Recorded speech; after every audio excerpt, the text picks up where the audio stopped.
Hello, this is Erica with Launching Legacies. Welcome to 2018. This is our daily devotional. For those of you who have been watching, I've been gone for a few weeks on vacation. Sorry I didn't give further announcement of that, but sometimes it's time to rest. And so we're back for the new year. And our series that we're working on right now is called The Great Escape. And really, this series is dedicated to this tendency of people to want to escape suffering, trials, difficulty, death, anything that's hard or complicated. People have been wanting to escape that forever. And so this devotional series is entitled The Great Escape, dealing with man's desire to escape difficulties.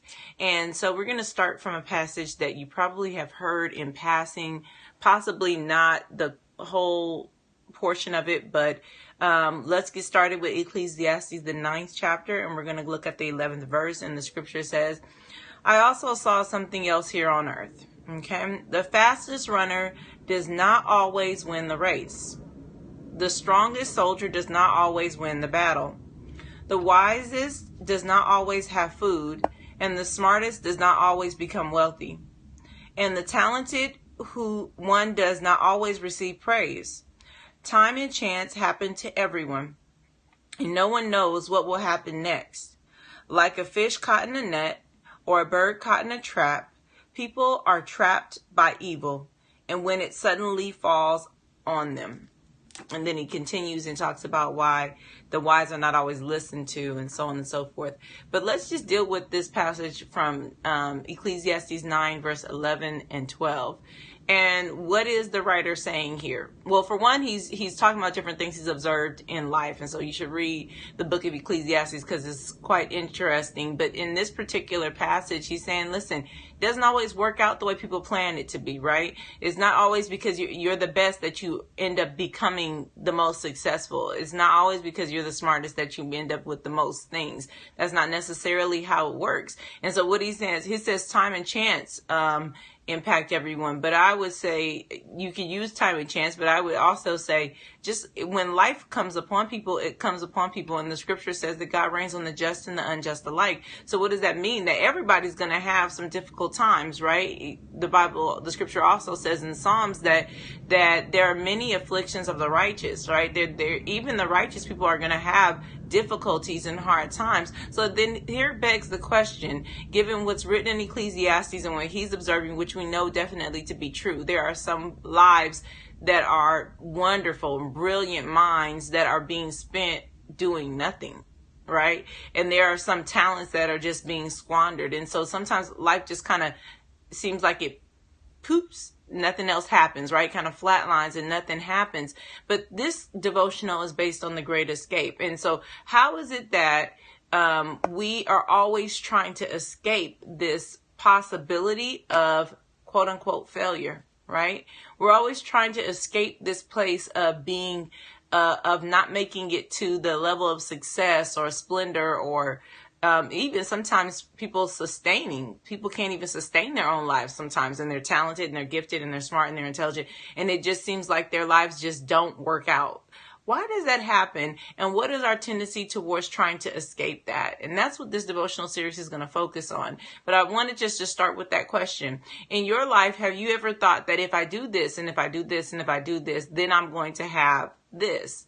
Because most people do. And I know for me in my past, I definitely thought so. If I get this education, or if I go to these places, or if I know these people, then surely I will be successful. But the writer in Ecclesiastes clearly tells us that that's not necessarily the case. And if we live long enough, we know that's not always the case. So how do we find the escape from suffering, even though suffering is a common strand for every human condition? Well, God offers us an escape, and we're going to explore that through the scriptures as we go on. But I want to present to you just the question, is that something that you found yourself trying to do? And if you know that it doesn't always work, What is your strategy, and why do you feel in engaging in it that it will be successful? And I hope that makes sense, because I sit down with people all the time, and part of what we do is counseling, life coaching, family education. But the common thread of all those three types of interventions, right? Because they're just intervention based programming.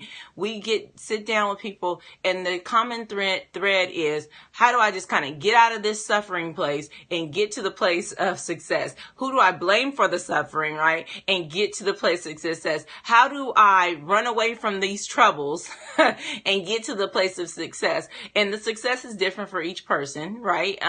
But they're all trying to get to the same place, right? And they're trying to navigate around difficulty, troubles, pain, suffering, and so on and so forth in order to get to the place of success. But the scriptures gives us it almost sounds bleak. Ecclesiastes can sound that way, but this passage almost sounds bleak. It's like, well, you may not win. You may not do it. It might not work. It's like, oh boy, what is this supposed to be encouraging? Because this is not encouraging, but there is something encouraging. The first thing though we have to understand though is, if we're trying to escape suffering, if we're trying to use human answers to a problem that humans have not been able to answer, right? That people have money and still are not happy. The poor want money, right? They think that when they get money, that's going to be the answer to their problems. And we've seen poor people become rich, and clearly the problem wasn't solved because they struggled even more. And the rich want connections, right? And community, sometimes relationship, and they have all the money, and then they try to get the relationships, and for some reason that becomes a difficulty. And so we find that we are in the same game as those who are already losing the game, then we're playing it wrong. So what is the answer to the Great Escape? I'm going to give you a little spoiler alert and say this. Clearly, it's not in being the smartest. It's not in being the wisest. It's not in being the strongest. It's not in being the most talented. That in and of itself will not be enough. For one, someone will always outgrow you. Someone will always outsmart you. Someone will become stronger than you. And so that doesn't guarantee your place in this line. Doesn't mean you shouldn't strive towards excellence. Excellence is important to strive towards. But if what you think excellence is going to give you is an escape from suffering or automatic success, you are misguided in that. And the scripture is very clear about that. So how do we escape suffering then, people are saying? And the answer is, again, spoiler alert, you don't. But then you do. And so escaping and the great escape is not what we think it to be. There is no way to avoid life happening to us. And there really isn't a blame that we need to put on a person or a thing. Some people want to blame their parents. They want to blame their socioeconomic status. They want to blame race. They want to blame a broken system. They want to blame all kinds of things. And although all of those things are definitely contributors, I've seen bad parenting result in difficulties. I've seen racial injustice and socioeconomic injustice, and definitely a broken system result in some suffering. Absolutely. But they were not in and of themselves one thing the cause of the devastation of one particular person's life. There are many people suffering in this world who have all kinds of different circumstances. So it's not one thing or another. Trying to blame one thing or another or evade one thing or another in order to get to success won't necessarily be fruitful. But there is a way in which we can find ourselves escaping even though we're currently here. And that's what this devotional series is going to be dedicated to. Today is just your think about it. Are you trying to escape a system that already has proven to itself it will continue to exist? And it will. The Bible even affirms it. It will. It won't always be fair. It won't always be just. It won't always be in your favor, even if you're the best candidate. You won't always win. And that's okay, because God has given us a promise that is greater than that. He has given us the great escape. I'm looking forward to doing the rest of this devotional series with you. So if you would catch up with me tomorrow, that'd be great. In the meantime, I'm going to be praying for you. I hope that you're praying for Launching Legacies. We do covet your prayers, and enjoy 2018. But let's focus on not trying to escape, but understanding what God has given us to indeed escape. Until tomorrow, be blessed.